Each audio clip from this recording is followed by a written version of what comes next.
देशाचे पंतप्रधान नरेंद्र मोदी यांनी नागरिकांना आवाहन केलं आहे की पेट्रोल आणि डिझेल त्याचबरोबर गॅसचा जो तुटवडा होत आहे हा वाचवण्यासाठी नागरिकांनी याचा जो आहे तो दुरुपयोग करू नये, कुठेतरी त्याच्यावर आळा बसावा यासाठी नागरिकांना आवाहन केलं आहे. दादा मला सांगा, डिझेल ज्या ठिकाणी जास्त लागते त्याचा कमी वापर करता येईल, काय सांगता येईल? कमी वापर करता येईल.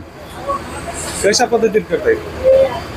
कशा पद्धतीने म्हणजे जिथं एक्स्ट्रा फिरायचं नाही, जे कामाची काम जिथं. हा, आपल्यासोबत अजून काही नागरिक आहेत. दादा मला सांगा, काल पंतप्रधान नरेंद्र मोदी यांनी आवाहन केलेलं आहे की नागरिकांनी पेट्रोल डिझेल व गॅसचा जो तुटवडा आहे याच्यावर नियंत्रण ठेवण्यासाठी काय आपल्याकडे काय उपाययोजना असतील?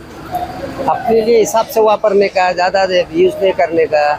कल जो प्रधानमंत्री बोले सही बोले, उन्होंने हर स्टेट में पेट्रोल डीजल के भाव बढ़ रहे, पर अपने महाराष्ट्र के अपने भारत के अंदर भाव रेट एकदम कम बताए ज़्यादा. अपने यहाँ पे फिर उसके बाद में नुकसान नहीं हो बता रहा ज़्यादा. हिसाब में समझो पेट्रोल मिल रहा अपने यहाँ पे अपने भारत के अंदर. बाकी स्टेट में हर स्टेट में समझो टेंशन आ रहा पेट्रोल डीजल का, ऑयल का. अपने यहाँ जो नरेंद्र मोदी साहब ने सब अपने बराबर पद्धतशीर रखे, रेट भी ज़्यादा लगाए रहे और इसको कम पड़ रहा नहीं, सबको मिल रहा डिझेल पेट्रोल ऑइल. निश्चितच इतर देशामध्ये भाववाढ झालेली आहे, मात्र आपल्या देशात अद्याप अजून तरी भाववाढ झालेली नाही.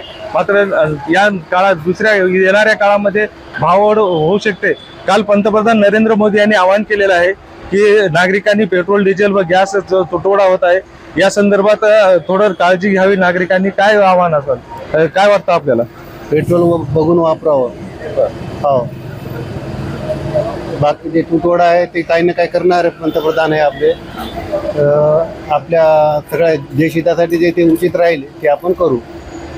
निश्चितच देश हितासाठी जो पेट्रोल डिझेलचा वापर काळजीपूर्वक करावा असं देखील आवाहन केलेलं. आपल्यासोबत अजून काही नागरिक आहेत.